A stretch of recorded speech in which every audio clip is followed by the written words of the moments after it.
Nice. It gave me a notification.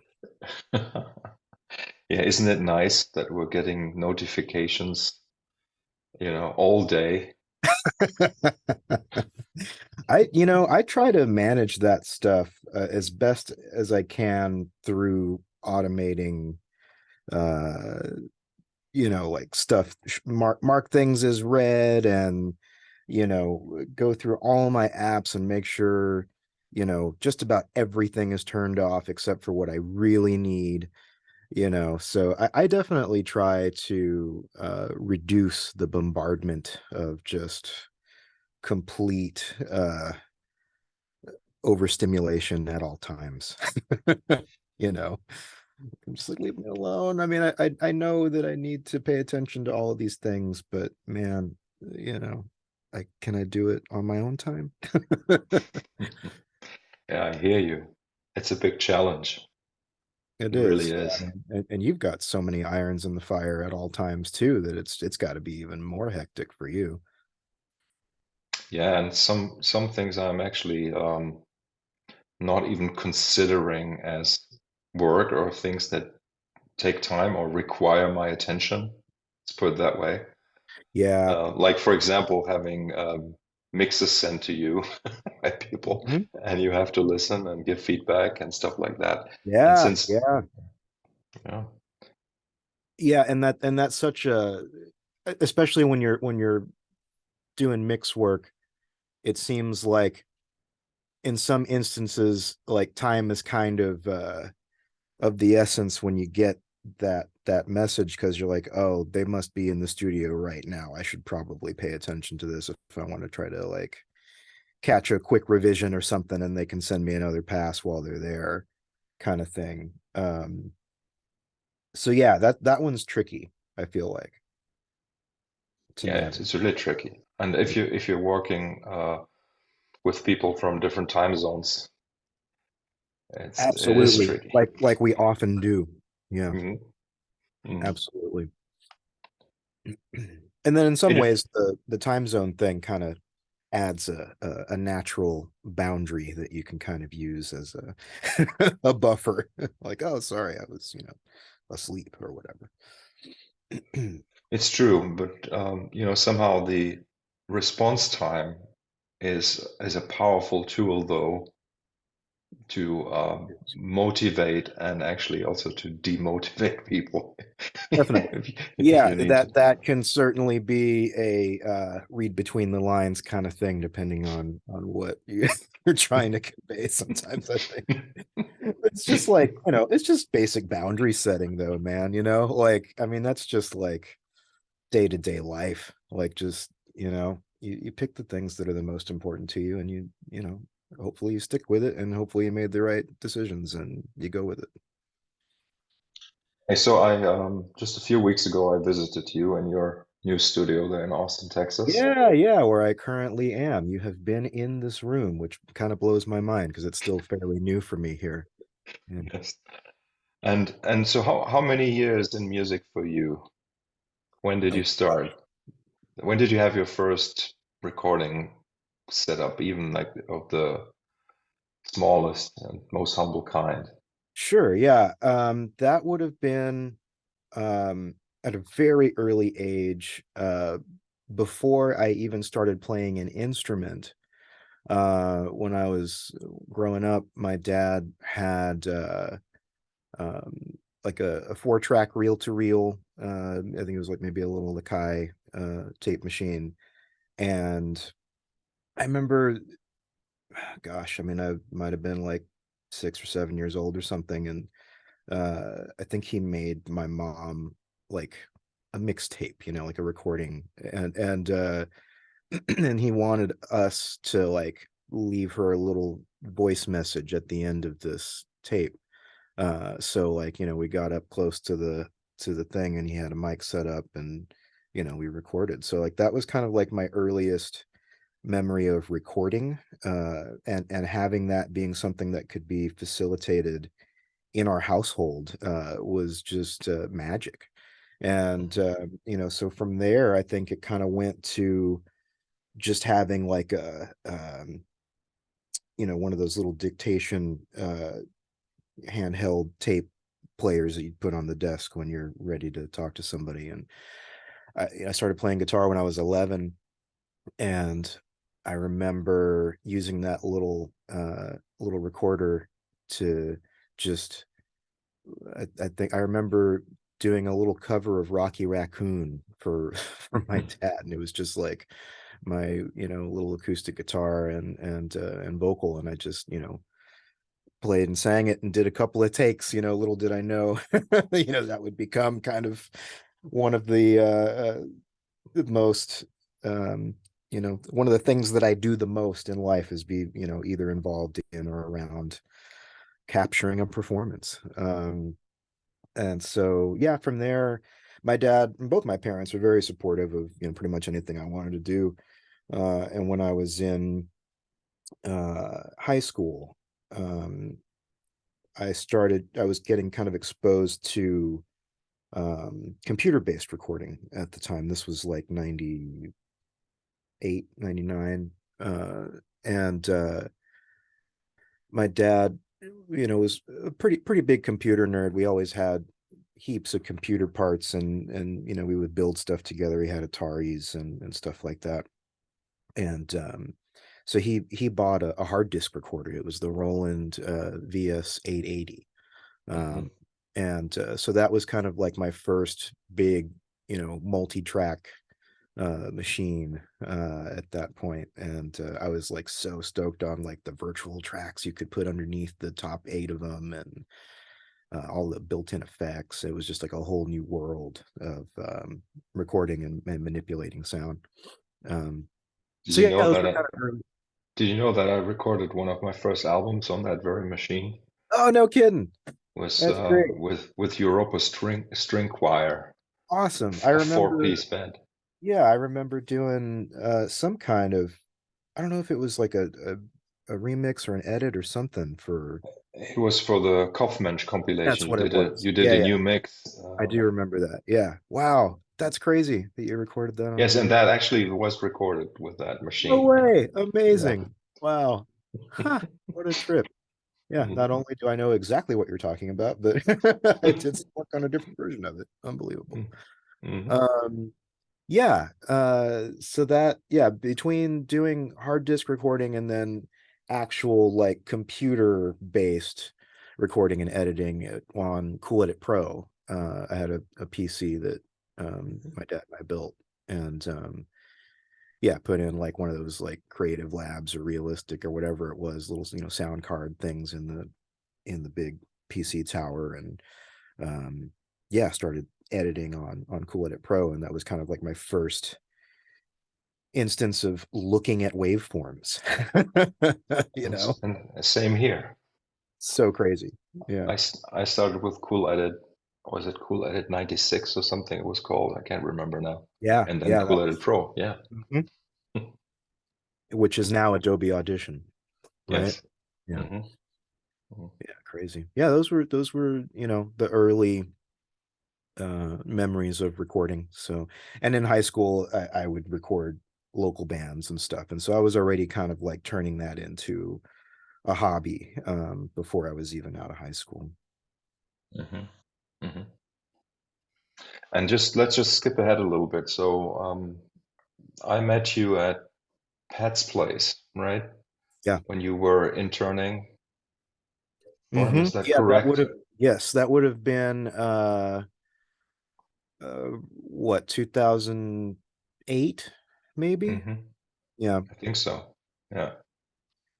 Yeah, yeah, I had been working at a local guitar center, and Pat Mastellato called the store one day, and I happened to answer the phone in the pro audio department, and he had a Pro Tools question that was, in hindsight, pretty typical of Pat, because he was trying to kind of like shoehorn in some ideas into some technology that wasn't fully capable of doing what he imagined yet. He was Hmm. just, he's just always been on that bleeding edge with stuff. He's always pushing it. And he was trying to figure out some way to um integrate a Pro Tool session into his laptop for travel with some kind of, like, at that time it required hardware in order to even open up the program. Um, Mhm. so I was trying to devise some sort of mobile solution for him that was like a dongle type thing, and I think, I don't know, whatever fine print was in that thing, just it didn't work with what he was trying to do. And so I felt, like, oh no, I have, you know, I've botched my attempt at impressing this, you know, legendary drummer, that I'm a big fan of his work, and I don't want to like tell him that and geek out, and so I think I sent him an email and just like apologized about it or something, and he was very cordial. And then I think he called back again, and a couple days later or something, and he said, hey, I just came off of this tour. I'd like to organize some of my Ableton stuff that's woven into my drum kit. Would you be interested in moonlighting over at my place?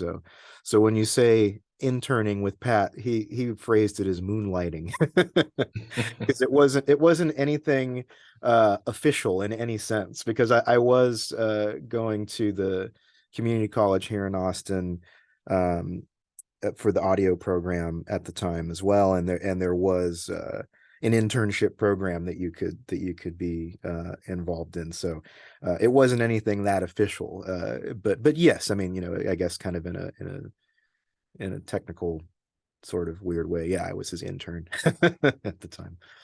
uh, but yeah, he introduced me to you, and what's interesting about that is I hadn't met you before, but I had actually seen you and Pat perform live, because you guys did a gig at that community college together as tuner, uh, Yes. and I went to that performance, and I was just like blown away by what y'all were doing with just two people. And I you know I at the time, huge Crimson nerd, and was into all of that kind of stuff. And so, I was familiar with what Pat and Trey were doing around that time with the two stuff, but I didn't really know about what y'all were doing. So that was really cool to see that. And I remember after the gig, like kind of like walking up to Pat's kit and just like taking it all in, and be like, man, I'm never gonna be this close to this drum kit again. I got, this is my time to just like enjoy being in the room with it. And little did I know, I'd end up, behind that kit at his place, for heck, over a decade to come, like it's been really, what a wonderful, unexpected, friendship and journey. And just every, like, I owe so much to Pat for just opening some doors for me as a young engineer and musician. So much stuff that I've done, I mean, is that I'm really proud of, is attributed to either things that I've done directly with him, or you know um, related to his circle of folks, which we are both a part of. Yeah. Those Yeah. are I had wonderful. completely forgotten about that gig at the Yeah, community college. such a And one-off weird little thing that you guys did. Yeah, I don't I, even think I, y'all were on a tour. I don't know why. Yeah. I think I remember you um, from, yeah. Yeah, isn't it interesting like how one thing leads to another? And I can tell you, like, I'm 50 now, as you know, and Yeah, I'm gonna be uh, 40 in I, September. I know, but We there's just talked there's about that. just so much stuff to look back on, and so many crossroads, and so many people, and this whole network of friends, and it's incredible. It's I mean, really it's wonderful. It's such a blessing, and it's just, I think at our ages, even though we do have about a decade apart, like, I think I'm finally old enough to kind of speak on this along with you, in terms of just like man, if you stick around long enough, you know, if you just keep chipping away at it, like good things are going to happen. You're going to make connections and you're going to like, sparks are going to fly and records are going to happen and documents will be made and memories will be made and hopefully along the way the things that we do resonate with some other folks and can make some people happy for a split second. Yeah, I'm still so happy about the Same Time Next Life record. Me too. Yeah, I've been kind of thinking about that lately, actually. Yeah. What kind of does it still carry the same meaning it did when you made it, when we made it? Yes and no. It does in the sense that it will always 100% be a tribute to my daughter who passed away in 2010. Uh, and so, every time I think of that record, there's no way for me to think about the music without thinking about her. Mhm. Um, and uh, on that same point, because of the amount of work that I have done in therapy over the last, you know, what is it, 13 years 30. almost, be Yeah, yeah. 13 now. Yeah, I mean, it's taken a lot of very intentional effort to find a way to live my life without that pain and without that weight. And between lots of therapy and more recently some medication, which I finally stopped um, feeling the stigma of and accepted that Mhm. being on some depression medication would actually be beneficial to me. I think there's just such an unfortunate um, trope of the tortured artist that once an artist gets better, that their work isn't as good or something like that, and I just think that's total bullshit.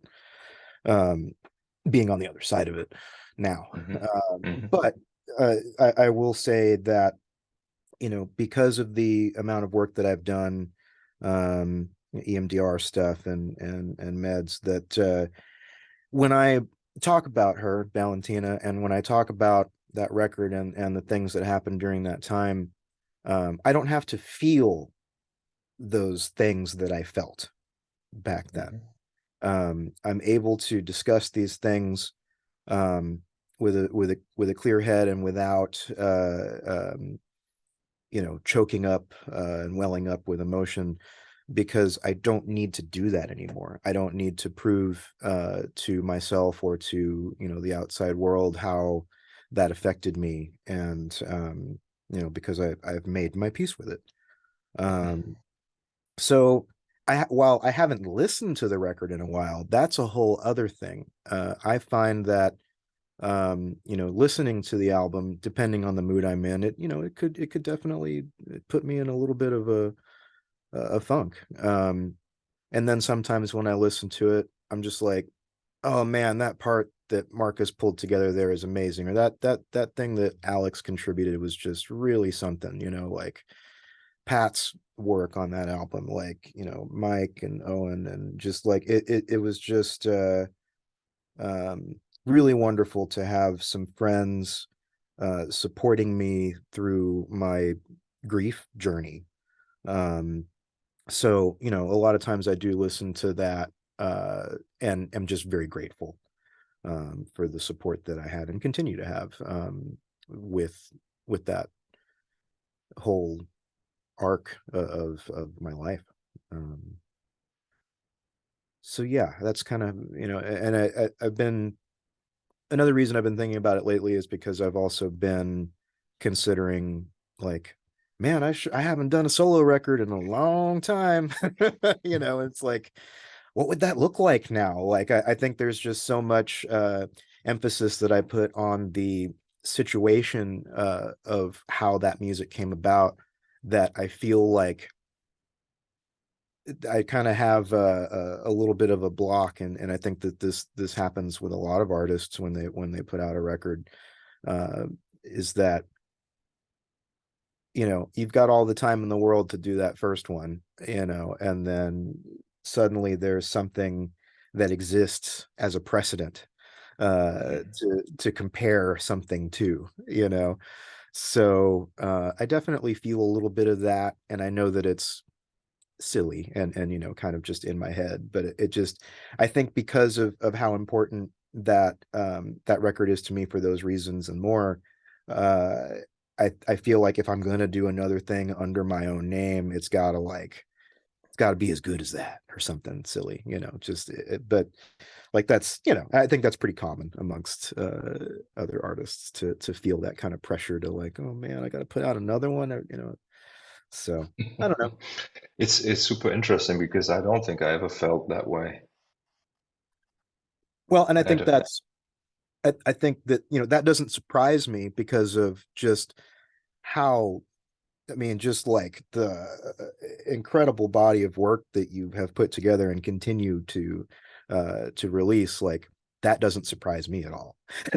Because like certainly you have absolutely no problem with, you know, uh continuing to just like project after project just exude like a consistent vibe and excellence, and just like what you do is so yeah, I mean everything you put out is great, man. Like I'm not blowing smoke, like it's just like, you've got a lot of really cool stuff to to to contribute and to allow others to be part of that world with you, and that's that's part of just this whole like circle of collaborators that we get to work with, I think, too. You know, I don't know if that makes any sense. I'm probably no, it rambling. makes sense. I'm just starting to think, what kind of record could it be? Like your next solo? Yeah, Do you yeah, have any you know, ideas? I do. I have a few ideas, and I kind of feel like I wonder if I should, because it's like I have a couple other projects. I've got this Earth Diver band with Mike Day and Owen McCluskey, and that's something that stuff kind of started for me in high school, and I never I would release versions of it, and I was never really happy with it, and then I started getting the band together with Mike and Owen, and they really just like breathed a lot of life into the song ideas that I had started. And so like once those guys put their input on it, it's like, oh yeah, this is a band, this is totally not me. um and so that stuff leans more heavily into um progressive metal, industrial metal, very angry, aggressive vocals and stuff like that. And then uh I've been working with my friend Chad Blasco on a new project that we haven't released anything with yet. And that is way more like pop forward, like, and I'm doing vocals that are clean and melodic, and I've got auto tune on my voice. Like I'm going for it, And so like with that stuff, it's got kind of a Depeche Mode, kind of doing my best Martin Gore impression on some backing vocals, stuff like that. Like I'm really trying to step out from the more aggressive stuff that I gravitate towards. So I'm having a lot of fun with that, and I'm hoping that before this year is over, we'll have at least a single or a little EP out. Um, and then I'm also working on a project with my friend Chef Swearingen. And he was one of my earliest um, influences, and kind of like going like trying to get out from the analog rock and roll guitar world and get into more of the digital drum machines, synthesizers, digital recording, and all that. He was really influential for me when we were in high school, to like get into what he was doing, because he was all about MPCs and chopping stuff up in Cool Edit Pro, and I had no idea what that was when we met in 1999. Um, so he and I have remained friends over the decades, and he's done a lot of really cool stuff with like Frontline Assembly. He's contributed to some studio records, as well as played live as a synth um, player on for the live tour stuff on he runs. Um, and so yeah, so I'm working with him on something that is definitely leaning into the industrial thing, because that's what we both really love. And so I'm liking the idea of, leaning into that there, leaning into more of the metal on the stoner side with Earth Diver, um, pop stuff with Cha. So it's like I'm kind of spreading things out a lot, and kind of trying to distill certain um, facets of the things that I'm into separate categories, as opposed to trying to like top all of these things all into one vibe, which I kind of feel like my solo stuff may otherwise gravitate toward trying to just throw the kitchen sink at it. Um, so I feel like at this point, having spread out some um, genre definitions, and kind of being comfortable leaning into those things on other projects, that I feel like that kind of leaves a potential solo record in a position where, well, maybe I just go like guitar rock heavy, and just go like, some light prog, and just write some songs, like write some like grunge songs or something, like Mhm. fucking Alice in Chains and shit. Like I don't know, like that's kind of where I'm feeling like maybe that's where a solo record might live, is in that Mhm. area, Mhm. because I feel like that kind of um my desire to want to do a lot of stuff, and do things in the industrial metal style, um I don't think is necessary for a solo record. But I know that it'll end up being heavy anyway, just because that's just how I roll, no matter what. uh so it's like, my interpretation or impression of a regular old grunge record is not going to sound like that, even if that's what I'm trying to do. So I already know that. So it's like, yeah, it's just using the genre as like the brush. It's like I'm still the one who's gonna, smear that all over the place and use it in the wrong way, and you know. But that'll be probably the tool that I attempt to wield for a solo record. That's kind of how I feel about it right now. Yeah, Uh, I mean you're a very creative person. Um, I find, like when you mix something, it's more than just a mix. It's production and additional arrangement and stuff like that that happens automatically. It's not really that you need to call it that, but that's what you do when you mix something, right?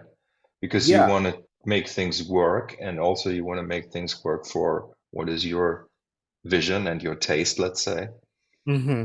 And I like that you actually do that, because like other people would be say, um, you know, holding back more. Yeah. And I think that that's something that I have only recently, I feel like, as in maybe the last few years, that I've begun to get really comfortable with myself as a mixing engineer and what I do to songs or pieces of Mhm. music. And I think that, you're spot on with uh, the idea of mixing engineers being a little hesitant to want to put too much of themselves into something for fear of overstepping the creative boundary. And I think that that's, that's great. There's nothing wrong with that approach, and it's perfectly adequate in most situations, I'm sure. Uh, I think, and I say that because I've been there too, and I think that I'm at a point where I know that if someone has called me and wants me to mix their project, it's because they know what my stuff sounds like and they want that. Like Hmm. they want me to do the thing that I do. So I feel a lot more confident in being like, hell yeah, when I get the multi tracks for something, uh, uh, I try to imagine um, a combination of what the artist intends, because that's super important, and what I feel when I hear the piece, and what I think would be an appropriate presentation for an audience. Um, because of the amount of live production that I'm involved in and the amount of touring that I do, I get a really immediate understanding of what a song arrangement, a performance, a production can do to a crowd of people instantaneously. Hmm. Um, and that's such a, on one hand, it's such a different um, way to experience music than sitting in a room with headphones on and smoking a joint and chilling out and listening to some of your favorite stuff, or you go on a tangent and you start going through records and things like that, or YouTube videos or whatever. Like there's definitely there's a through line there in what people gravitate toward when they listen to music, and how they feel, and uh what happens when you're experiencing a piece of music, traveling in the air through time like that. And I it's that's such a it's such a personal thing, but it's also such a communal thing. And so trying to strike that balance is really something that I try to chase, I think. Uh, I think when I try to get drum sounds, I I'm always kind of after going to a big open air concert at an amphitheater and feeling that kick drum in my chest. Hmm. Like I want to feel that when I'm listening to a song through my iPhone speaker. you know, like I want that fucking hype, man. Like I want to get excited, you know. And so I guess that's kind of what I lean into with my mixes in that regard. And I think mixing engineers like say Tim Palmer or Machine, both of whom I've had the honor to work with on a few projects here and there over the years. Um, I've been influenced a lot by mixers like them, who are also kind of, and Ken Andrews as well, who are also kind of like, they're producers and mixers.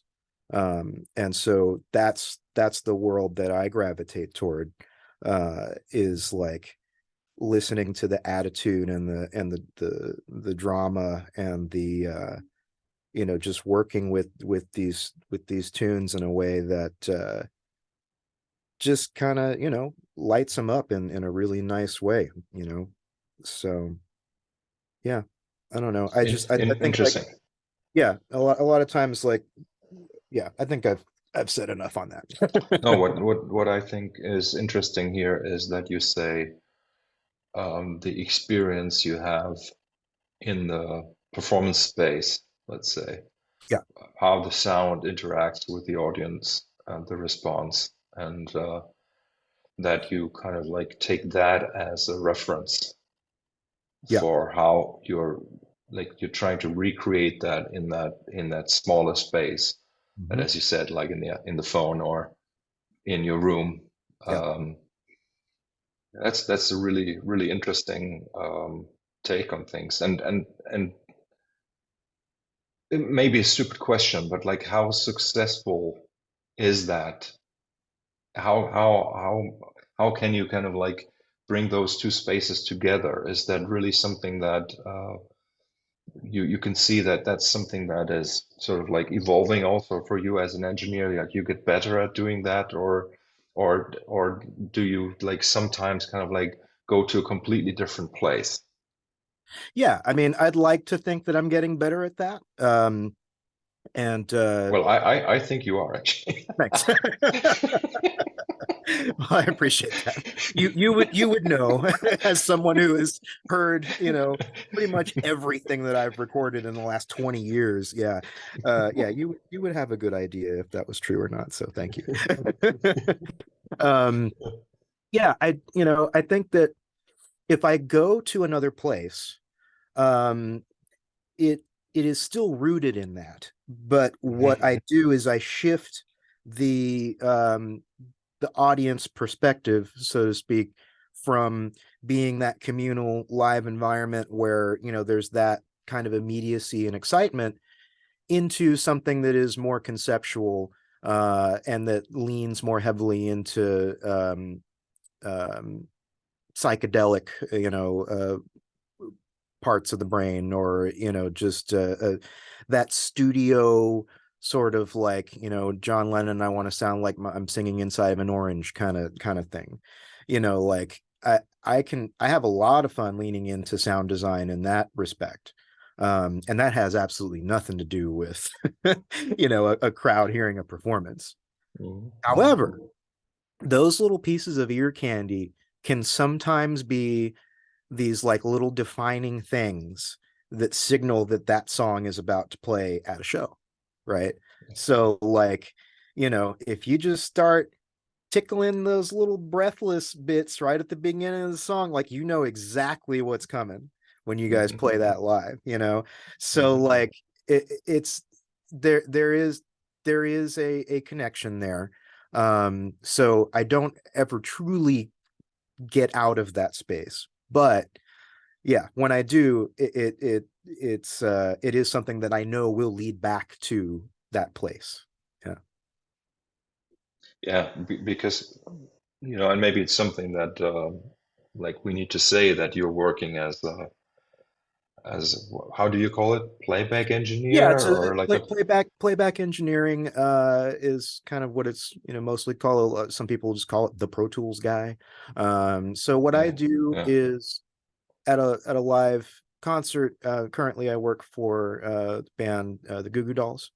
And so what I do, with playback, is anything that you hear coming through the speakers at a concert that is not being played live by the band, is coming from my station, which was usually just off stage left by the monitor console. Mhm. Um, so what I do is I compile multi-track recordings from records that an artist has put out, or hasn't been released yet, whatever, from mixing engineers and producers. Put those into a session file. I use Ableton Live for all of my live production stuff. I love it. And I will create backing track stuff that the band can use to enhance the performance of whatever song it is. Sometimes it's just a click track that they only hear in their in-ear monitors, and the crowd never even hears it. Um, or it can be some backing vocals in a chorus that we just don't have enough people on stage to make it sound like a gang vocal, so it's just, let's just use the record, right? Mhm. Stuff like that that's more practical. And then there are things that are a little bit more theatrical and performative, like creating segue music in between songs, putting like a top of show intro where the band walks out on stage and you're hyping the crowd up, with some music that may be like a remixed maybe a deconstructed version of their new single that they're about to open the show with or something like that. So what I do is a lot of mixing and production, but for a live situation. Like with Camila Cabello, for example, I did a lot of work with her uh, early after she left Fifth Harmony, um, and her first um, couple of appearances post that, and did programming for her Never Be the Same tour, and that first record that she put out, and her opening set for the Taylor Swift tour a few years back. So on the pop side, I do stuff like that with artists such as her, where like we might even just record some stuff on stage with her band and her dancers or backing singers, and just put that into the session file that gets played during the show, and working with um, music directors like Johnny Natural, who does a lot of stuff with Ariana Grande. Learned a lot from him on, you know, him and Ryan Cecil, who was CC's front of house engineer, just kind of like learning how to organize tracks from the studio version versus what the live band's playing and how they're enhancing the original tracks, and how Natural would do completely different versions of songs for live television, like do the Tonight Show, and then that's a completely different performance of that song than what's on the album versus what they do during the Hmm. live show. So yeah, it's a lot of behind the scenes programming and work on just presenting the music that's been done in the studio in a live environment. I mean, that's playback. It's a very large, wide category of live tech work. And I think that there are a lot of qualified technicians out there that can run a show file and run that can take a pre-programmed session file and perform day-to-day tour tasks with it, and say mute this vocal, or turn this up 2 dB or whatever for during the show. And that's perfectly normal for a standard playback engineer to be able to facilitate those things. The kind of stuff that I'm talking about that goes outside of that kind of blurs the lines into um, music director, into studio engineer, and producer. Yeah. So not unlike the work that I do with my mixes, where I And where I kind of have a more holistic approach. Uh, exactly. That's why I went there, because Thanks. like Yeah, the kind of productions, live productions that you're working for, yeah, have that same attitude. Like, okay, there's the absolutely, track, there's the band playing, and here is somebody, or a few others even sometimes, who enhance the show, right? absolutely. And Yep. that's what you do when you're mixing, when you're producing. Yes. 100%. Sure. Yeah. Yeah. So that is the influence, and it's so great for me because those two sides of that coin really influence each other, and it's such a feedback loop of just kind of one-upping myself with each thing that I do, whether it's in the studio or on stage. Hmm. Yeah, I bring a lot of that energy to both environments, to the point where on the live side, what I kind of bring to it is, man, anything's possible. Give me 5 minutes and a couple of plugins and I'll make it work. And then on the studio side, it's like anything can happen right now. The immediacy of it that is often lost in the studio, because you just kind of have you got all the time in the world, man. Nobody's watching the clock. Nobody's, lining up at the barricades, you know. So it's like I like to try to bring a little bit more immediacy, which I feel kind of translates as authenticity in a studio environment, to really capture the moment, versus the live side, where I try to bring more of the studio into the live environment. So yeah, it's a very fulfilling thing to be able to scratch both of those itches on either side of the coin. Let's talk a little bit more about the touring side. Okay. So first of all, like, okay, once sort of like once you're set up sorted for a tour and you guys played the first 4 or 5 shows, let's say, um, do things get boring for you at some point? Or No, how much creativity can you still, or how much, I guess you always have to be 100% on and focused during the show. So if that's what happens to me, like even though you could say it may get boring, but it's not because I have to be focused 100% all the time. absolutely. And I think that that's why it never gets boring, is because Mm. we have to be on the spot, 5 nights a week, or, for you, it's probably a little more. But, but like, yeah, I think that I don't get bored, I get comfortable. And Hmm. what happens is for playback, um, all of my work is front loaded at the beginning of the tour. Uh, and by that I mean all of my programming for the vast majority of my programming has to be done by the time that first downbeat hits on day one of the tour. So I know that like my life is going to kind of suck a little bit for 2 weeks before the tour starts, and I'm barely going to get any sleep, and that's okay. Hmm. Because once the tour starts, then I can kind of settle in and get into my groove, and as does everybody else when we're on the road. Um, Hmm.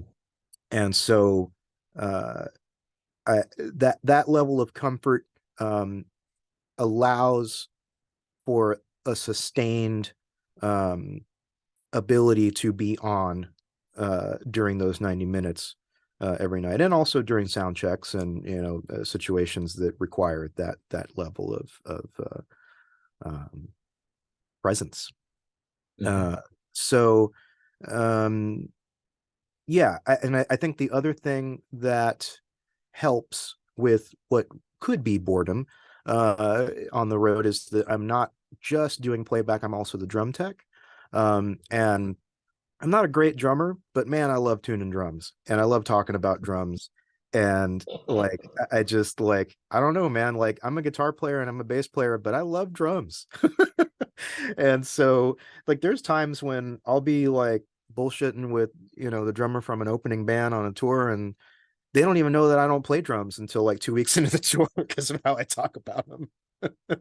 But so day in and day out, uh, getting to mess with the drum kit is a lot of fun. And I enjoy working with Craig McIntyre, the drummer from the Goo Goo Dolls, on always evolving and always trying new things. And it's a great, because like this this gig for Craig with Goo Goo Dolls is one where he's really got to stay on script. There is no there's really not any wiggle room for him to improvise during the show. Those parts in some of these songs are iconic. People air drum to them at the shows every night, so they expect to hear the studio version of that drum part, and he nails it every single night. Um, and you can tell that he loves doing it, and that like his playing, like his pocket is just so incredible that like it doesn't even matter that he's not playing chops because he's just fucking laying into it right. So like, but his one of his ways to combat boredom, if I may speak for him on an anecdotal level, is that uh getting to mess around with the drum kit itself. It's like, if you don't get to mess around with what you're playing, you can get to mess around with the things that you use to play. you know so that's kind of one thing that we like to do, is just explore different drum heads, sticks, cymbals, configurations of toms, ways of treating the drums and tuning, and let's throw cotton balls in here, let's change the snare wires, let's try a coated head on the bottom for once, or let's try cutting a hole out over here instead of on this part of the kick drum, or whatever, man. Like, it's just like there's always stuff to mess with, day in and day out on the road. So yeah, So definitely a lot are of you time for it. setting up the drums and tearing them down as well? Yes, yes, yeah. So my job description is to uh, set up and maintain the drum kit, and to tear it down at the end of the night, pack it up, and to maintain the playback system. Those are my two gigs. Wow. Wow. Yeah, and that is 2 gigs, really. It is, yeah, yeah, Yeah. and it's Right. more than two gigs, Mm. which is, it's a great way to kind of add value to the team, being able to jump in on some other things that makes everybody else kind of, a little bit stronger for being able to cooperate with some things. Yeah. Mhm. So over the years, how has touring life kind of like changed for you? Like how are you managing yourself? Uh, Touring has changed pretty dramatically since I started taking depression and bipolar meds. I was diagnosed with the bipolar disorder maybe just a couple of years ago. I had um, in the middle of the pandemic. Thankfully, I had started taking some meds maybe 6 months before the pandemic started. Otherwise, I don't know what I would have done during that period of time. But during the lockdown situation, it seemed like a good time to experiment with my dosages and potential swapping of meds. So I was initially on an SSRI Prozac, which is, pretty common. And then my therapist thought, well, why don't you switch it up and do Lexapro, which is another SSRI. I did that, and I had some horrible side effects and reactions to it. Like pretty much anything that was on the list of side effect potentials, I got it. And so that alerted my GP that I'm probably bipolar if I had that reaction to one of these newer SSRIs, because Prozac is one of the few that actually doesn't uh, exhibit those Hmm. behaviors for some reason. I don't know. Um, Hmm. so anyway, went back to the Prozac and then supplemented that with another medication that I take at night, Seroquel, which is I think it's technically an antipsychotic, but at super low doses, it's more of a sleep aid. And what I find is that it kind of compresses my mood swings. So it's my little compressor, and it kind of like helps me stay more manageable when my moods kind of shift. And the way that my brain tends to work, that I'm discovering, is that it's almost like a unipolar cycle. That it's kind of what my therapist suggested that it might be, is that I kind of have an upswing, which would be like a hypomania, and then I have kind of just a grounding out period where it's not so much deep depression as it is um, more of just feeling drained, and so, like, just emotionally spent. um, and so I kind of have like my ramp up period where I'm super productive, get a lot of stuff done, very energetic and social. And then I have my swings where I'm just like, oh my God, I just want to stay in the hotel room all day and close the blinds and not even leave the room, you know. Um, and I get fewer of those, of the latter, now that I've been on this combination of meds. So I'm really happy with where I'm at. I did just recently decide to bump up the Seroquel to double what I was taking, just to see what it would do, since we are about to ramp up for tour season here in a couple of months. I figured right now is the time, to experiment while I've Hmm. got some time at home and I'm not working on too many intense projects. So so far that's been going great. It takes me a little while to see the results of what that compressor is doing, because it's a very slow compressor.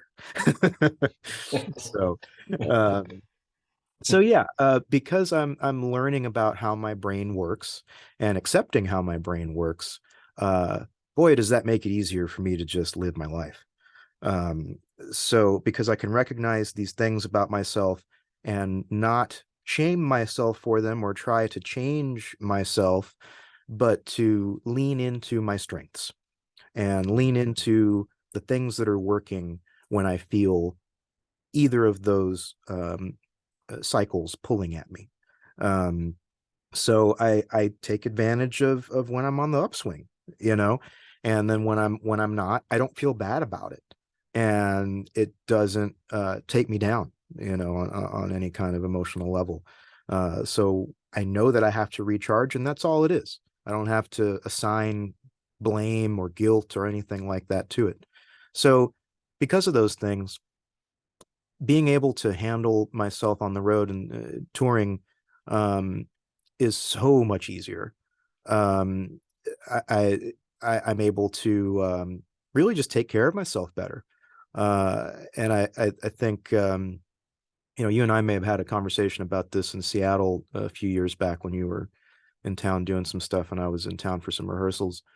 And we talked about, I think, even just very basic things like grooming practices and like getting a haircut more often, you know, stuff Mhm. like that. Like it is really important because it's like those are the grounding things that just like keep you feeling good, you know. So yeah, so I will definitely like I've got a pair of, you know, hair trimmers that I travel with, and I'll just trim the sides of my hair every, you know, 4 days or something. I've got a mullet right now, and the sides are, you know, shaved pretty short usually.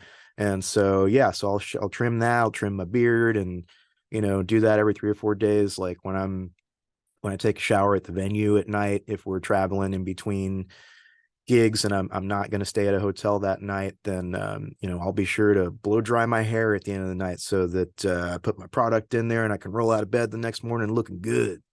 You know, it's just like dumb stuff like that. You know, like it's like one of the guys on the Goo Goo Dolls cruise saw me blow dry my hair after a shower one night. He looks at me like, "What are you doing?" And I go, "You think this just happens?" So, you know, I like to have fun with that kind of stuff. Um, so yeah, I think, you know, having being playful about things and not taking yourself too seriously, feeling good about yourself, and um you know, eating right. You know, it's so easy to make good decisions on tour for the type of you know, the level of touring that we're in with Goo Goo Dolls. Catering's usually really good, and you know, there's always a salad option. You know, it's like, yeah, there's cookies at the end of the table too and cheesecake, but as long as I just make sure I eat the good stuff, and all it Mhm. takes is, you know, one good decision, and you just make another good decision after that and after that. So, you know, putting the good stuff in your body is good. And Yeah, I think also keeping a connection to home is incredibly important, Mhm. because you know, it's like that's why you're doing all this, man. Like, you know, it's like you're trying to support what you got at home, at least for me, you know. And so, you know, making sure that I stay connected with my family, my friends, my girlfriend, you know, all that kind of stuff is just so vitally important. Um, so I'm sure to you know, have regular phone calls and FaceTimes and emails with text messages with the people that are important to me. Um, and You know, keeping on top of that stuff, and being and having harmonious relationships at home is also Mhm. incredibly important. Mhm. And you know, and that just kind of is a positive feedback loop of being present in the home life while you're out. Um, so, you know, when things get intense, you know, that can be that can derail people when they're on the road.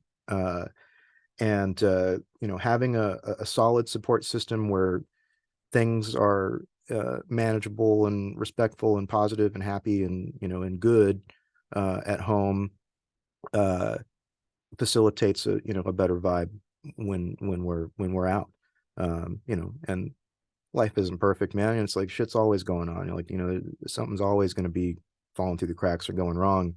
But, you know, if you've done the work to maintain the good things in life with the people around you and in your own mind, you know, when things do happen, you're equipped to handle it because you're not already, using that energy toward maintaining things that require more effort, if that makes sense. Hmm. Hmm. So that's how I feel about maintaining, a, a good vibe on a tour. Yes. There's one aspect that I personally find fascinating, and maybe you can tell me what you think about that. I find that no matter how I'm feeling, let's say, like I always do my job well. Absolutely. And that is kind of crazy to think about it. Like you say, I mean, you have these mood swings, right? Mhm. So how incredible is that if you think about it? Like in under normal circumstances, like maybe you would stay in bed, but you're on tour, Exactly. right? There Like are you do no, you you cannot call in sick. That does not so you're doing work. the work anyway, right? And Yeah. I'm kind of like starting to think like what that really means, like what Mhm. how and if that is something that we could that kind of willpower, let's say, maybe there would be a way to access that even when we're not touring. Yeah, I'm and not I think saying that yeah, no, but I think to a large extent I do, and I think you probably do too. And I think that that has more to do with our personalities and our core values than anything else. Like you have a high standard, and I do too. And we don't fuck around. Like even when we're at home, maybe especially when we're at home, yeah, like yeah. we have a lot of responsibilities. And I think that just like there is the immediacy of a live show and that you have to be present and you have to be there to do the thing, the same is true for, family dinner on a Tuesday night. Hmm. you know like if you're not present and you're not participating in that magical moment in time, you're gonna fucking miss it. Hmm. And that's the same with a show. And again, I think that informs the other and back and forth you know Yeah. I mean, there's two sides to it though. Like say you really need rest, Absolutely. right? And you feel the pressure to be present. Yes. And I'm not talking about the tour. I'm like Yep. talking more about like At home. being at home and Mhm. it's really difficult not to kind of like keep pushing yourself so that you will get more exhausted. Right. And And I think that it's a really fine line. it is a fine line, and I think that you and I are fortunate to have partners in life that recognize those things about us, and can nurture uh, the part where we're low energy and need that time. Hmm. Like, because to me that's all kind of like that's love and that's boundary setting. you know and I think that being with people who recognize when we need that time to decompress and when we need our own time, because everybody needs their own time, you know uh is really important. And it's a luxury to have that in our lives. And that's the difference between the personal and the professional world, right? Is that like we can we can kind of fall apart a little bit behind the scenes at home when we need to, and like you can't really do that at work, and that's okay because you're not supposed to do that at work. And at home Hmm. it's okay to be human. you know so yeah, for sure. Yeah, it's true. It's a little there's this factor of like some superhuman powers, right? That Mhm. like even if I'm like super sick on the road, like, I still play the show. Yep, we put a It's lot of pressure on ourselves. But that's what makes us tick. yeah. So I'm thinking about like so before obviously like maybe there were some I don't want to say like some not so great coping mechanisms on the road, Mhm. right? Oh yeah. And like I'm trying to think like what I use, what I utilize. And I think it's just like for me it's simple. It's just the fact that things are pretty um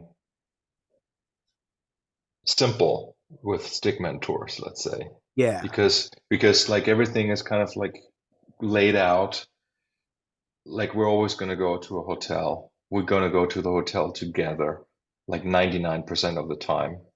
There's sort of like an etiquette that we have, even Mhm. like how to deal with each other, and we go to our rooms, and that's sort of like where I guess like that part has saved my ass sometimes, you know. Yeah, for So sure. there, it's harder on a tour bus.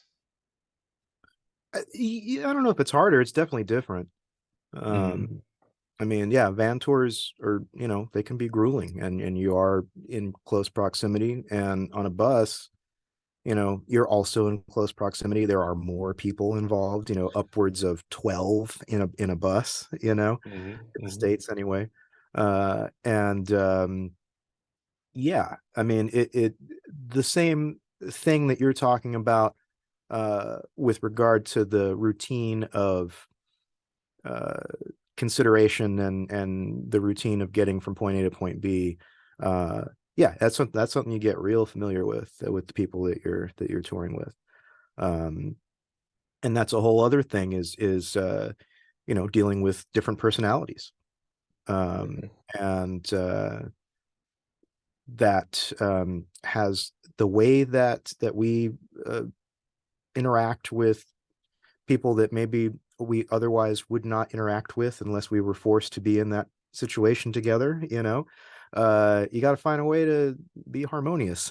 You got to find a way to be tactful and diplomatic in situations where things could get heated, if somebody's being grumpy that day or whatever. mm. um yeah, it's a lot of psychological awareness and work. Yeah, it is. Yeah, I sometimes feel like it is in a way this nomad life that we live when we're on the road, is so different from how other people live and also how they operate, Absolutely. if that makes sense. Like there's Yes. sort of like a couple of layers of logic, let's say, that is very that is that are very different, Mhm. and it can be super hard to switch those modes. For me, at least, it is difficult. I mean, To like everything switch. that you said, to switch like from being how do you say, on the move Mhm. to being stationary, Yeah, right? that is such a jarring thing. Yeah, the point where the tour ends and you go home, or the point Mhm. where your home time is over and you get on a plane and start the tour. Those two moments are super disorienting. Mhm. Like, Mhm. I think, post tour blues is pretty common. Um, and that's definitely it's because the mobile workforce and life on the road is not something that is normalized in much of our cultures. um People don't really talk about it that much because it's not, you know uh, it's not, yeah, it's just not a topic of conversation based on most people's lives because it's just not applicable to life at home. But I would say that maybe if there was an analog to that feeling, it might be um, the completion of a big project at work, right? Like, maybe the disbanding of a team that was working for months or years on making a project happen. Uh, Mhm. that's that. I would say that's the equivalent to what it feels like to end a tour. I was watching that Alanis Morissette documentary from the Jagged Little Pill era on HBO, I think. And she said something interesting about touring, was that the tour kind of only exists in the memories of the people who lived it. And once all of those people scatter, that collective memory is gone, and you're just Okay. left with you, you know. Uh-huh. And that's such a good way to put it, I think, because that's how it feels to me, you Yes. know. Um, Yeah. and I think, And on larger scale tours, like summer tours, where, on the level that I'm generally touring with Goo Goo Dolls, we'll have two buses full of crew. There will be one or two opening acts that also have their band members and crew. There's local crews that we see at every single, venue. It's different people every day. And it's like, when I go home and go to the grocery store, look, 50 feet away, and I see somebody that I think I recognize because they look like, one of the lighting techs or something from the tour. And I'm like, oh, well, no, they live in Wisconsin. That's not them. But like that totally happens for me for like the first like 2 weeks after a tour is over. hmm Because it's usually, Yeah. like 3 or 4 months that I'm out at a time. Yeah. I was just thinking that for me, like the tour never stops. Like even Hmm. if I'm home, and maybe that's not a very healthy thing. But that's what it feels like. Remember when we met in Yeah. Austin recently at the last Stickman show of that Yeah, that tour? was the end of your tour. Yeah. That was the end of the tour, and basically the goodbye was goodbye, like Yeah. not even a hug, or like Yeah. You it don't have was some just okay. ceremonial end of tour party or something No, like we that. we No. don't have that at all, and because usually there's no time for that, right? And Exactly. and so and so what kind of like remains is the feeling that okay, when we play the next show, that's the continuation, Yeah. and it's yeah, but I have to say I like that, It's really I used to look at things from on a tour to tour basis, but that has changed a little bit. That's interesting. Yeah. Talk I'm about that. yeah, I'm seeing more of the overall progression as if it was a string of shows and not a string of tours. Aha. So you could say like there's more resolution to how I'm Mhm. looking at things. Remember that I was talking about like okay, in the middle of the tour, like 16th show or blah blah blah, something happens, and now Yeah. I have like a much bigger data sample actually to Totally. to look at, right? And I see that there's larger cycles Yep. and developments like taking place, Mhm. and I just find that fascinating. And I mean I keep saying that I'm feeling so blessed that I can tour regularly and play many shows, Yeah. and because like the touring becomes some sort of personal practice. Absolutely, it It's does. Yeah. Yeah. I think that's a really yeah, that's a really wise way to kind of like look at the big picture of what touring means for you, as a musician and as a producer and all the things that you are, like that's a yeah, that holistic approach is yeah, I suppose that's what I would expect from you to have developed over these years of you playing live for sure. Yeah.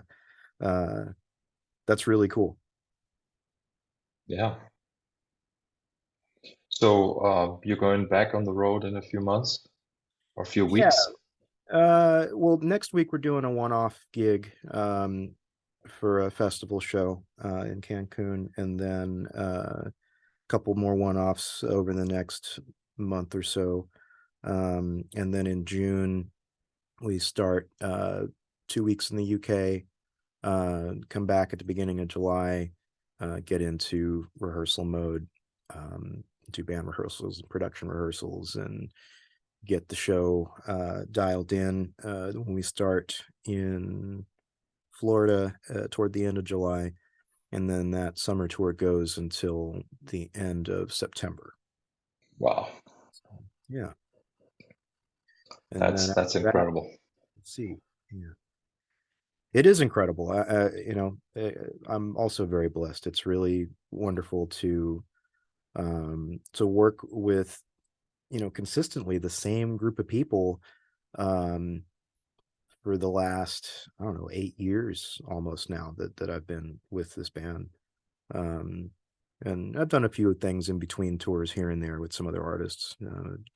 I I tend to get calls from Charlie XCX people to do some fill-in stuff here and there, and I absolutely love working with her and her team. They're wonderful. Um, and so for her, I end up doing playback and running her live vocal effects for autotune. Um, but yeah, with Goo Goo Dolls, it's been a really, really great experience to kind of really just kind of grow into the the role that I have with playback, because initially it was very much I will just operate the thing that somebody else programmed, um, because that's how I entered into the equation.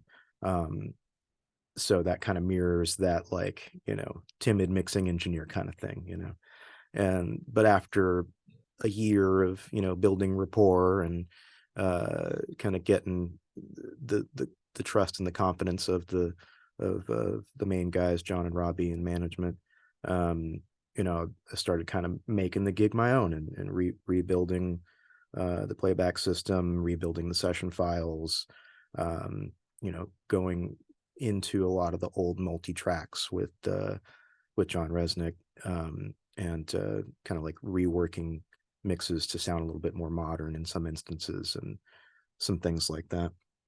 Um, yeah, it's been really nice to have that kind of rapport with them, and with their management team, and the production manager, Ben Littberg, is amazing. Um, and yeah, it's just a great vibe out there. They run uh, a well-oiled machine out there. They've been doing it a long time.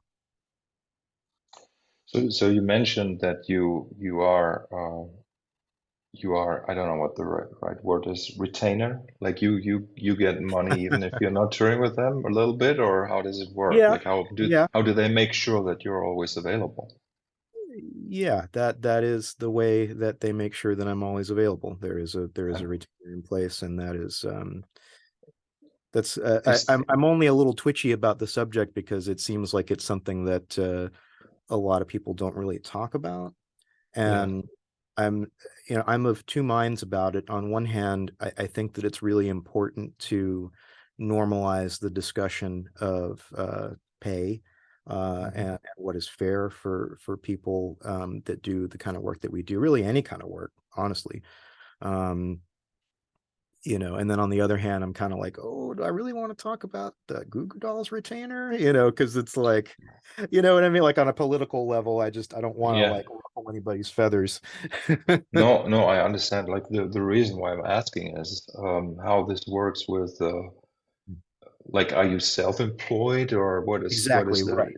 Yeah, yeah. yeah. So, yeah, I would say, uh, yeah, the way that I can, survive, and how I make money in the business, and how I kind of juggle projects, and take the kind of records that I want to work on, is that, yeah, I am very well taken care of with the Goo Goo Dolls, with my touring rate, and then there is a small retainer that is in place for me when we are not touring, to kind of Hmm. like get us through till the next major thing. We'll do like one-off shows and things like that to kind of keep everybody's wheels greased. Um, Hmm. so because of that, financial freedom, really, that allows me to kind of invest in my studio projects, and the work that I do as an engineer and a producer and a musician. Um, so with that freedom, I generally will only take studio projects that I really want to do, because I don't have to. And that is such a great feeling. Uh, It is great. It really yeah, is great. it's a blessing. And, I don't know how long that's going to last, but man, I'm going to enjoy it while it does. So, yeah, my, my day rates are reasonable. Most of the work that I do, on the studio side of things is for, um, close friends, or do like a discounted rate or something for, it's like, we all have to kind of spend money to make money, so I understand that, invoicing for things is actually a good thing. Like for taxes, you know so, I don't really have too hard of a time, charging my friends for stuff, because they know that what kind of value they're getting for it, and it's not, a whole ton of money. um so yeah, I mean, the majority of my stuff at home is just kind of fun money in a way.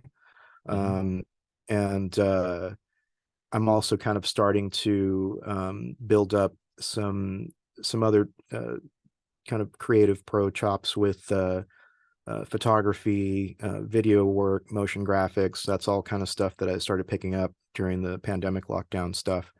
And I just felt like I needed some more skills, some more, things that could uh, be, complementary to the skill set that I have, and the network that I have. Things that I can do to, facilitate an artist's vision, not just sonically but visually, is something really, exciting for me. To be Mhm. able to offer that as a service, is, really, really fun. And I, before I went to school for audio engineering, I was a graphic design major, and in high school, I was very much into fine art, and, painting and digital composition and stuff like that. So I'm kind of circling back to all of that now, that I kind of have a lot of things in place on a professional level, and with regard to, studio stuff and recording, like, all that's good. So now I can kind of like spread out a little bit, and, explore some other things that can also be an income stream. People pay pretty good Mhm. money for a good looking music video. Um, Yeah. so that's one way that I'm working toward, um, building another, revenue stream for myself as a self-employed, yeah, freelance, creative. That's amazing. I mean, I see like you also I call it building bridges, building bridges to your past. So bringing Yeah, back all old passions and, then learning more about it and that's what's applying, great about utilizing it. passion. Yeah, that's what's great about passion, right? Like we can harness that from different facets of our life and our history, and make things new again, and make things exciting. And I think that